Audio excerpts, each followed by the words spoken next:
Welcome আপনাকে Rosie's কিচেনে। আমার আজকের আয়োজনে থাকছে সবুজ শাক দিয়ে চিংড়ি মাছ রান্নার রেসিপি। চিংড়ি মাছ দিয়ে মূলত আমি সবুজ শাকটা ভাজি করেছি, সেই পদ্ধতিটাই দেখানোর চেষ্টা করেছি। এই রান্নাটা অনেক বেশি টেস্টি হয়, যার কারণে আমি শেয়ার করছি। পাতিলে দিচ্ছি খুব সামান্য লবণ, মরিচ গুঁড়া, 2টা কাঁচামরিচ ফালি, পরিমাণ মতো হলুদ গুঁড়া, সামান্য আদা বাটা, রসুন বাটা। বাটাগুলো খুবই অল্প পরিমাণে দিলেই হবে। দিচ্ছি সামান্য একটু তেল। এই পর্যায়ে তেলটা না দিলেও হবে। আর এদিকে নিয়েছি কয়েকটা চিংড়ি মাছ। আমি খুবই অল্প পরিমাণে চিংড়ি নিয়েছি শাকের পরিমাণ অনুযায়ী, কারণ এখানে আমি সবুজ শাক নিয়েছি মাত্র 1 আঁটি। তো সেই পরিমাণে আমি কয়েকটা চিংড়ি নিয়েছি।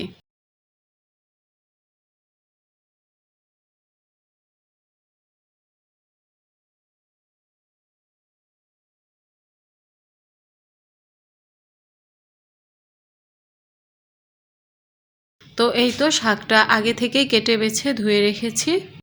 শাকটা দিয়ে দিচ্ছি।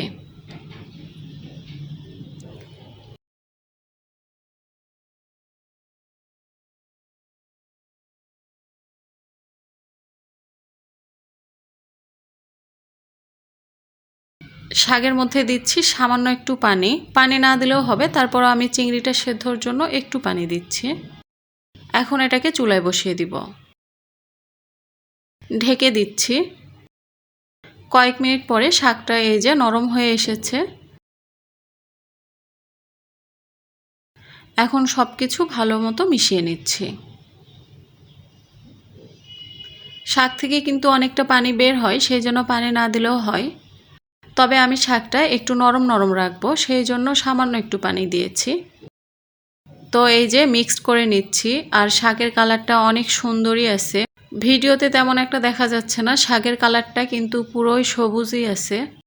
তো শাকটাকে আমি আর ঢাকনা দিব না, এভাবেই কয়েকবার নেড়ে চেড়ে পানিটা শুকিয়ে নিব।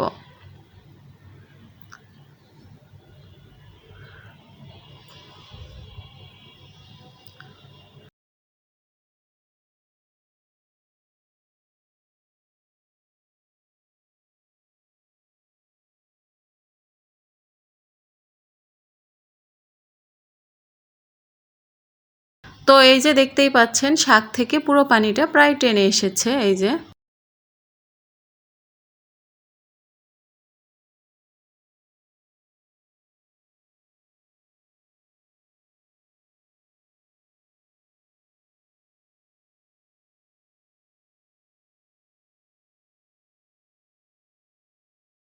এখন এটাকে আমি নামিয়ে নিব। শাকটা তেলানি দেওয়ার জন্য নিচ্ছি একটা প্যান। প্যানের মধ্যে সামান্য তেল দিচ্ছি। শাকের পরিমাণ যেহেতু অল্প, তেল অল্প দিলেই হবে। রসুন কুচি দিলাম, তারপর পেঁয়াজ কুচি।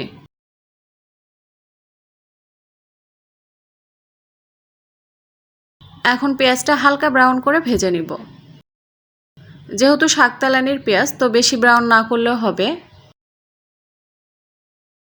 জাস্ট পেঁয়াজটা একটু নরম হয়ে আসলেই এখানে আমি বাগারে দিচ্ছি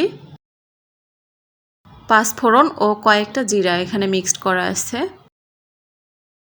একটু মিক্সড করে নিয়ে সেই শাকগুলো দিয়ে দেব।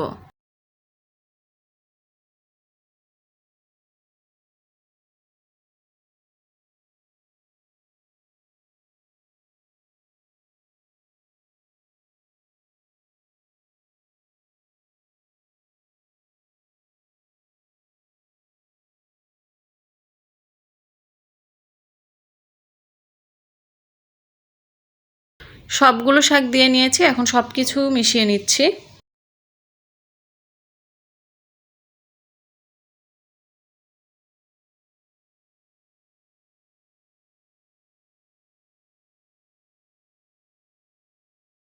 কিছুক্ষণ এভাবে নেড়ে চেড়ে শাকের মধ্যে একটু পানি পানি আছে, সেটা আমি টানিয়ে নিব।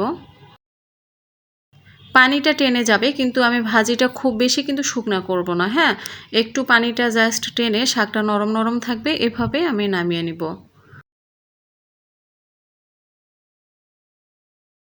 তো এই যে দেখেন কালারটা অনেক সুন্দর এসেছে, আর শাকগুলোও কিন্তু সবুজ সবুজ কালারই আছে।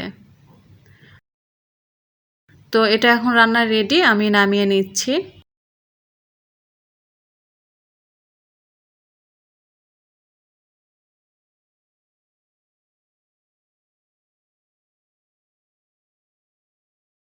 এক আঁটি শাক রান্না করে এটুকুই হয়েছে, এই যে আমি ফ্রিজে তুলে নিয়েছি এটুকুই। তো এভাবে যদি চিংড়ি মাছ দিয়ে রান্না করেন খুবই টেস্টি হয়। আপনি যদি এভাবে কখনো রান্না করে না থাকেন তো একবার হলেও ট্রাই করতে পারেন। আশা করছি আপনার খারাপ লাগবে না, ভালোই লাগবে। কারণ এভাবে চিংড়ি মাছ দিয়ে আমি খেয়ে থাকি, অনেক বেশি মজাদার হয়। একবার খেলে বারবারই খেতে আমার মন চায়। সেই জন্য আমি যখনই সবুজ শাকটা কিনি একটু চিংড়ি দিয়ে রান্নার চেষ্টা করি, কারণ এটার টেস্ট অনেক ভালো আসে। আশা করছি আজকের ভিডিও আপনার ভালো লেগেছে। ভালো থাকবেন। আল্লাহ হাফেজ।